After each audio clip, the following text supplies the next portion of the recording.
Сәлем сұлу қыздар. Мен бүгін өзімнің сүйікті күріш суынан жасалған тонингімен бөліскім келеді. Негізі күріштің басы теріні майдан жақсы тазартады, тонуста ұстайды және дәрумендер мен минералдармен қоректендіреді. Бұл тоникті ер адамдарда, әйелдерде қолдана береді. Бұл жерде мен жарты финжан күріш қолдандым. Кофе стаканымен. Одан да аз қолдансаңыз болады. 2 ас қасық. 2 ас қасықта жетеді. Мен бұл жерде күрішті жақсылап жуып аламын сумен, таза сумен. Бұл барлық теріге жарайды. Құрғақ, майлы, аралас тері болсын. Бұл тоник безеуге қарсы құрал. Күріш суы артық тері майын кетіріп, теріні құрғатады. Әдетте теріге безеу шығудың себебі ұсақ тесіктердің бітелуі. Күріштің суы сол тесіктерді бітелмеуіне көмектеседі.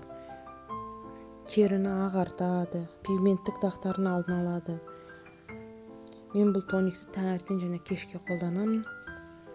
Шынымен де керемет нәтиже алдым өзім. Мына жерде мен ыстық қайнатылған су ішіне құямын. Ыстық су болғаны дұрыс. Одан sonra жақсылап тұрып араластырамын. Ішіндегі витаминдар, минералдар шықсын суға. Жақсылап тұрып араластырылған үнемді. Азиялық қыздар ежелден сұлулықты сақтау және жастықты ұзарту үшін күріш суын пайдаланған. Күріш тонигі бетті тамаша тазартады, сергітеді, қара нүктелердің пайда болуына жол бермейді.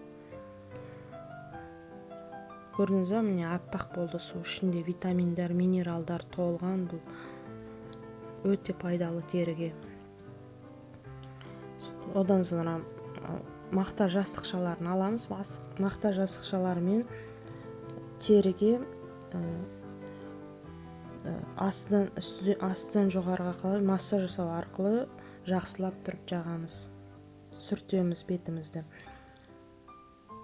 Бұл тоникті ұзақ уақыт сақтап қажеті жоқ. 2 күн жеткілікті бұл тоникті. 2 күнде жаңа жасасаңыз болады. Әр күн жаңасын жасаса да болады. Эффектісі жақсы болады, әр күн жасасаңыз. Курспен қолданған жақсы. Негізі бұл тоникті 1 ай курс алсаңыз жақсы болады. Результатын аласыз. Бетіңіз ағарады, қара нүктелер жойылады.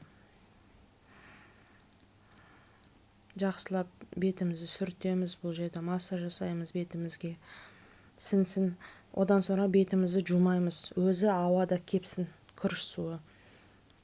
Кепкен кезде өзі аппақ болып шығады бетіңіз. Назарларыңызға рахмет. Әрқашан сұлу болыңыздар.